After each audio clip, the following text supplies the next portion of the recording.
तो आज हम जिस मूवी को एक्सप्लेन करने जा रहे हैं उसका नाम है Everything Everywhere All at Once. हाँ, ये वही मूवी है जिसने 2023 में 7 ऑस्कर्स अवार्ड जीते हैं। इनके डायरेक्टर्स के नाम है डैनियल क्वेन एंड डैनियल स्केनर्ट।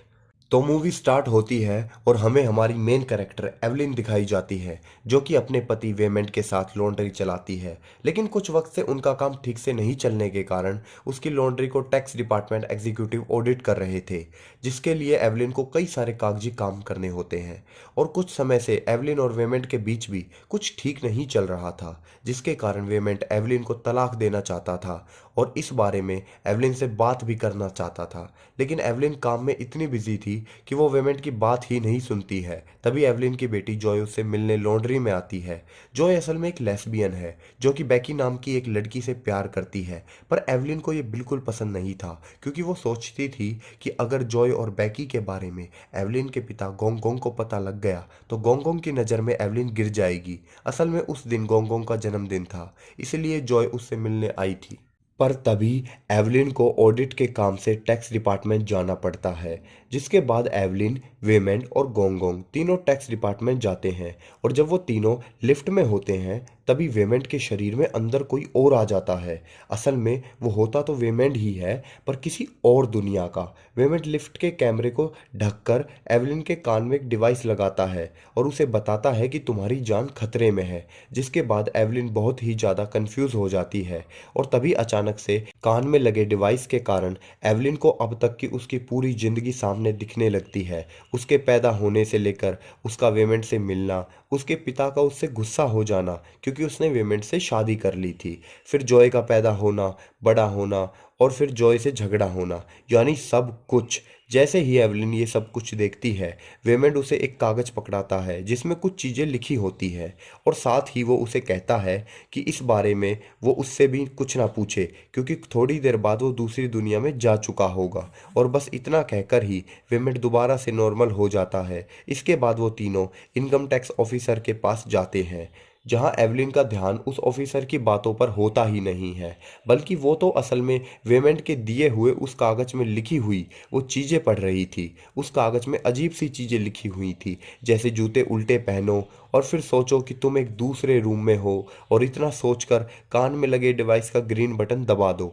इसके बाद एवलिन एक एक करके वो सारी चीज़ें करती हैं। तभी वो एक दूसरे रूम में चली जाती है, लेकिन तभी उसे एहसास होता है कि वो एक समय पर वो ऑफिसर के सामने भी बैठी है और उसी समय पर जनरेटर के रूम में भी है। उस कमरे में उसे दूसरी दुनिया का वेमेंट मिलता है, जो उसे बताता है कि उसकी दुनिया के अलावा भी कई सारी दुनियाएं हैं और ऐसी ही एक दुनिया से ये वाला वेमेंट आया है। और वो उसे बताता है कि उसे एवलिन की मदद चाहिए, क्योंकि एक शैतानी ताकत उसकी दुनिया पर कब्जा कर रही है और उसे सिर्फ एवलिन ही रोक सकती है। इसलिए वो शैतानी ताकत हर दुनिया में जाकर उस दुनिया की एवलिन को मार देती है। इसलिए वो उसे आगाह करने और उसकी जान बचाने आया है।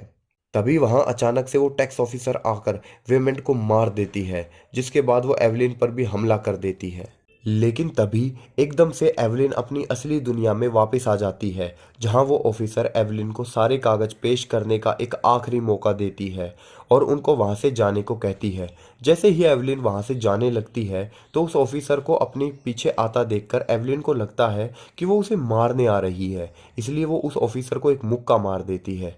जिसके बाद वहां सिक्योरिटी आ जाती है। तभी हम देखते हैं कि वेमेंट के अंदर वो दूसरी दुनिया का वेमेंट आ जाता है और वो उन सभी सिक्योरिटी गार्ड्स को अपने कराटे से धूल चटाना शुरू कर देता है। सारे गार्ड्स को ठिकाने लगाने के बाद वेमेंट एवलिन को बताता है कि वो अल्फा वर्स से आया है, वो उसे अल्फा वेमेंट बुला सकती है। असल में अल्फा वर्स वो पहली दुनिया थी जो बाकी दुनियाओं से कांटेक्ट करने में सफल हुई थी, क्योंकि अल्फा वर्स बाकी दुनियाओं से काफ़ी आगे है। उन्होंने टेक्नोलॉजी में काफ़ी तरक्की कर ली है और उसी अल्फा वर्स में एवलिन एक कमाल की साइंटिस्ट थी, जिसने एक दुनिया से दूसरी दुनिया के लोगों के दिमाग को जोड़ने के लिए एक डिवाइस बनाया था। और इस पूरी चीज़ को वर्स जंपिंग कहते हैं। वर्स जंपिंग करके एक दुनिया का इंसान दूसरी दुनिया में मौजूद अपने ही रूप से बात कर सकता है और उसके जरिए किसी और से बात कर सकता है, यहाँ की वो दूसरी दुनिया के अपने बेहतर रूप की कोई भी काबिलियत पा सकता है, पर वो शैतानी ताकत अल्फा वर्स की एवलिन को भी मार देती है। तभी हम देखते हैं कि वो शैतानी ताकत कोई और नहीं बल्कि एवलिन की बेटी जॉय ही है, जो कि एवलिन को मारने के लिए उसकी दुनिया में आ चुकी थी।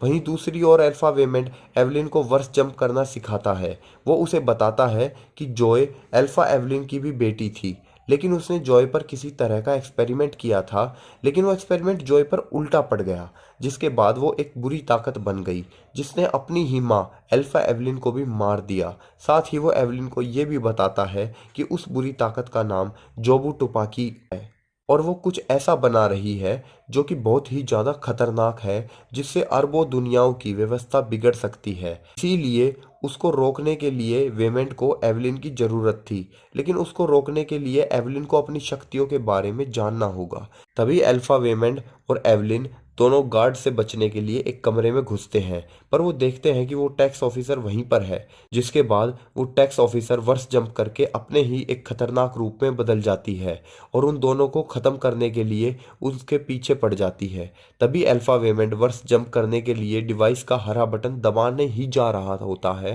कि तभी वहां ऑफिसर आकर उसे कमरे में फेंक कर वहीं बंद कर देती है, जिससे वो एवलिन की मदद ना कर पाए। जिसके बाद अल्फा वेमेंट एवलिन को बताता है कि तुम्हें वर्स जंप करना ही पड़ेगा, वो भी किसी ऐसी दुनिया में जहां उसने मार्शल आर्ट सीखे हैं।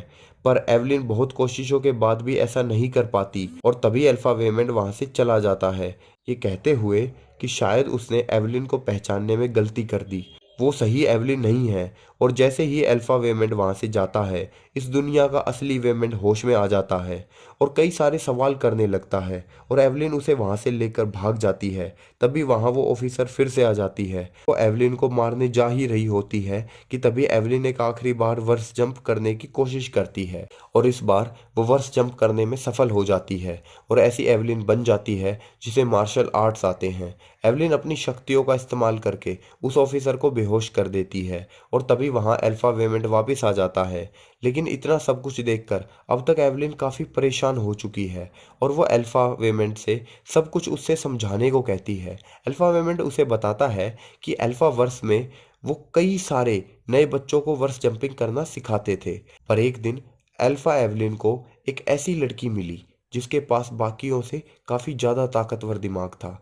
अल्फा एवलिन उस लड़की पर और भी टेस्ट करती है क्योंकि वो उसे सबसे ताकतवर बनाना चाहती थी, पर उसके एक्सपेरिमेंट की वजह से उस लड़की का दिमाग फ्रैक्चर हो जाता है और अब हाल ऐसा है कि उसे किसी भी दुनिया में जाने के लिए अब किसी भी डिवाइस की ज़रूरत नहीं पड़ती है। वो हर दुनिया में एक साथ एक समय पर रह सकती है। साथ ही वो बहुत ज़्यादा शक्तिशाली है और वो लड़की कोई और नहीं, उसकी खुद की बेटी जॉय ही होती है। तभी उन दोनों को वहाँ गार्ड्स पकड़ लेते हैं और वेमेंट को बेहोश करके उसे अरेस्ट कर लेते हैं। पर तभी वहाँ आ जाती है जोबू टुपाकी, वो सभी गार्ड्स को बड़ी आसानी से मार देती है और ये सब देखकर एवलिन बहुत घबरा जाती है और फिर से मार्शल आर्ट्स वाली दुनिया में जुड़ने की कोशिश करती है। पर एवलिन बहुत परेशान होती है, इसलिए वो मार्शल आर्ट्स वाली दुनिया पर ध्यान नहीं दे पाती और एक ऐसी दुनिया में चली जाती है जहाँ पर सबकी उंगलियाँ काफ़ी बड़ी बड़ी है। और उस दुनिया में वो टैक्स ऑफिसर एवलिन की काफ़ी अच्छी दोस्त थी, पर जोबू एवलिन को उस दुनिया से बाहर निकालकर अपनी खुद की बनाई एक दुनिया में ले जाती है जहाँ जोबू ने सारी दुनियाओं की जॉय को देखा था और उन सभी में उसे दिखता है कि इतना सारा दुख होने के बाद भी किसी भी चीज़ की कोई अहमियत नहीं है। तभी हम देखते हैं कि एवलिन जोबू की बनाई हुई दुनिया की तरफ आकर्षित हो ही रही थी कि तभी वहाँ अल्फा गोंगोंग आ जाता है और एवलिन को जोबू से बचा लेता है। इसके बाद वो सभी वहाँ से एक कमरे में जाते हैं जहाँ जॉय भी आ जाती है। जॉय भी अब नॉर्मल हो चुकी थी और जोबू टुपाकी उसके अंदर से चली गई थी, लेकिन एवलिन कोई खतरा मोल नहीं लेना चाहती थी, इसलिए वो जॉय को एक चेयर से बांध देती है। वहाँ पर अल्फा गोंगोंग एवलिन से जॉय को गोली मारने को कहते हैं क्योंकि जोबू को रोकने का यही एक रास्ता था, लेकिन एवलिन अपनी ही बेटी को मारने से मना कर देती है। लेकिन तभी अल्फा गोंगोंग जॉय को मारने के लिए अपनी गन निकालते हैं, पर एवलिन उन्हें ऐसा करने से रोक देती है, जिसके बाद अल्फा गोंगोंग अपनी दुनिया से कुछ और अल्फा जंपर्स को बुला लेते हैं, जिसके बाद एवलिन भी उनसे लड़ने के लिए अलग अलग दुनिया से अपनी अलग अलग पावर्स का इस्तेमाल करती है और एक एक करके सभी अल्फा जंपर्स को हरा देती है। पर तभी अल्फा वेमेंड वहां आता है और एवलिन से कहता है कि उसने कभी किसी को ऐसा करते नहीं देखा जो एवलिन ने अभी किया, और अब उसे यकीन था कि सिर्फ एवलिन ही जोबू को रोक सकती है। तभी अल्फा वर्स में जोबू अल्फा वेमेंड को मार देती है। इसके कारण असली वेमेंड एवलिन की दुनिया में वापस आ जाता है और अल्फा वेमेंड को मारने के बाद जोबू भी एवलिन की दुनिया में आ जाती है। एवलिन जोबू से लड़ने को तैयार होती है कि तभी इतने सारे वर्ष जंप करने के कारण उसके दिमाग में भी दरार पड़ गए हैं और वो बेहोश होकर एक साथ ही सारी दुनियाओं की एवलिन से जुड़ जाती है। उनमें से एक दुनिया में जोबू की एवलिन से लड़ाई होने लगती है, जिसकी वजह से बाकी दुनियाओं में भी एवलिन जॉय से लड़ने लगती है। इसलिए लड़ाई लड़ाई के बीच जोबू एवलिन से बताती है कि उसने सभी दुनियाओं की एवलिन देखी है, पर वो सबसे अलग है क्योंकि उसकी ज़िंदगी में भी सिर्फ दुख ही है, बिल्कुल जोबू की तरह। और इसीलिए वो उसे मारना नहीं बल्कि उसके साथ अपनी बनाई दुनिया में जाना चाहती है। उसकी बात सुनकर एवलिन काफ़ी दुखी हो जाती है और जोबू की बनाई दुनिया की तरफ बढ़ने लगती है, जिसकी वजह से बाकी दुनियाओं के एवलिन भी काफ़ी मायूस हो जाती हैं और अपने आसपास के लोगों के साथ बुरा व्यवहार करने लगती है। लेकिन तभी असली दुनिया में गोंग गोंग की बर्थडे पार्टी पर वेमेंड उस टैक्स ऑफिसर से बात करके दुकान के लिए कुछ और समय मांगता है और वो ऑफिसर उस समय दे देती है, जिससे उनकी लॉन्ड्री बंद होने से बच जाती है। ये सब देखकर एवलिन को काफ़ी अच्छा लगता है और साथ ही बाकी दुनियाओं के एवलिन के साथ भी सब कुछ अच्छा होने लगता है। असली दुनिया में एवलिन देखती है कि कैसे वेमेंड सबको लड़ाई ना करने के लिए कह रहा था और एवलिन समझ जाती है कि उसकी ज़िंदगी में सिर्फ दुख ही नहीं है, इसीलिए वो जोबू के साथ उसकी दुनिया में जाने से मना कर देती है। फिर जोबू अपने साथ एक ब्लैक होल असली दुनिया में ले आती है, जहां वो ब्लैक होल सब कुछ अपने अंदर खींचकर जोबू की दुनिया में ले जा रहा था। असल में ब्लैक होल अपने आसपास की सभी नकारात्मक चीज़ों को अपने अंदर खींचता है, क्योंकि वो ब्लैक होल सिर्फ बुराई से बना हुआ था। इसीलिए एवलिन ने इस बार सबसे लड़ने की बजाय उनकी इच्छाएं पूरी करने की कोशिश की और सबको अच्छा महसूस कराने की कोशिश की, ताकि उनके अंदर की नकारात्मकता ना रहे और वो ब्लैक होल उन्हें अपने अंदर ना खींच पाए। एवलिन के लड़ने के इस नए तरीके से सभी असली दुनिया में लौटने लगते हैं और नॉर्मल हो जाते हैं और एवलिन जॉय को बचाने जाती है, पर उसके लिए उसे जॉय से सुलह करनी होगी। एक दुनिया में जॉय एवलिन से कहती है कि इन सब का कोई फ़ायदा नहीं है, ये सब कुछ मैटर नहीं करता है और उसकी ज़िंदगी में दुख कभी ख़त्म नहीं होगा। जॉय एवलिन को बताती है कि उसे लगता है कि एवलिन ने कभी उसकी सराहना नहीं की, बल्कि उसको हमेशा डांटती ही रही। इस पर एवलिन कहती है कि उसने जो कुछ भी किया जॉय के भले के लिए किया और वो जॉय जैसी भी हो वो हमेशा उससे प्यार करेगी।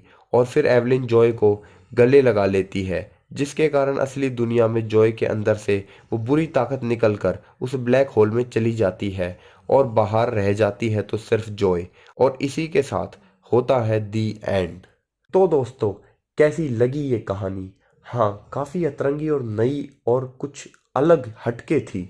मुझे तो बहुत मज़ा आया। चलो मिलते हैं फिर एक नई कहानी के साथ। शुक्रिया। Thank you so much. Thank you so much to the Academy for this honor of a lifetime.